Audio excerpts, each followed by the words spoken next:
e-trike at e-bike ban ng LTO, hilaw.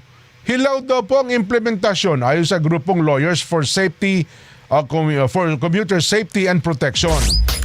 At binanggit na labag ito sa EVIDA Law o yun pong Electric Vehicle Industry Development Act. Ibabalita po naman ni TJ Mendoza. TJ? Sinasabing hilaw ang implementasyon ng e-trike at e-bike ban ng Land Transportation Office. Yan ang pananaw ng grupong Lawyers for Commuter Safety and Protection o LCSP. Para sa grupo, walang malinaw na guidelines ang LTO bago man lang ito ipinatupad. Ang posisyon po namin dito ay ipatupad yung EVIDA Law, Electric Vehicle Improvement Development Act. At yung EVIDA Law is the special law that provides for the regulation, so to speak, ng mga e-trikes. Ang LTO, Gate ng grupong LCSP, ang intensyon ng EVIDA Law o yung Electric Vehicle Industry Development Act ay ang ma-promote ang paggamit ng mga electric vehicle para na rin iwas sa polusyon.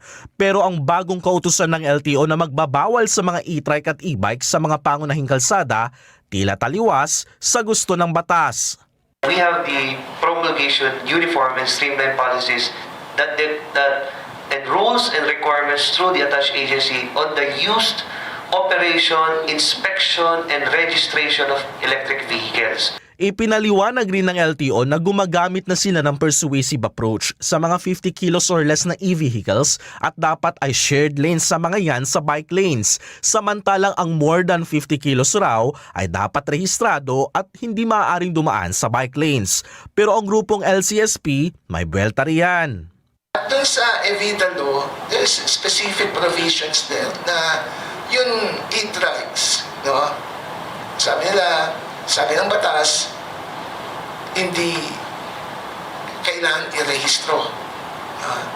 Sabi rin doon sa batas, kailangan may dedicated lane. At kung wala pa, they share with the bike lane. Sabi rin doon sa batas, there should be coordination with other government agencies, including LGUs. We are for safety. Malinaw para sa grupong LCSP na wala pang maayos na guidelines ang LTO kung papaano implementa ang e-trike at e-bike ban sa pangunahing kalsada. Pero ang LTO planong palawigin pa ang saklaw ng mga kalsadang magbabawal sa mga e-vehicles. Nagka-craft na po ng bagong policy, no? Waiting pa lang po doon sa signature ng DOTR bago po kami maglabas ng memorandum circular. That will be based on the craft policy. No? So, pagdating naman doon sa apprehension, ma'am, as long as we uphold doon sa RA 4136 that any vehicle that is being operated on public highways that is unregistered. At kung sakali mang may gustong kumwestiyon sa legalidad ng e-trike at e-bike ban, payo ng LCSP na pwedeng magsampa ng TRO o injunction sa Korte Suprema ang mga e-vehicle owners para mapatigil ang implementasyon ng naturang ban. TJ Mendoza para sa 100% balita.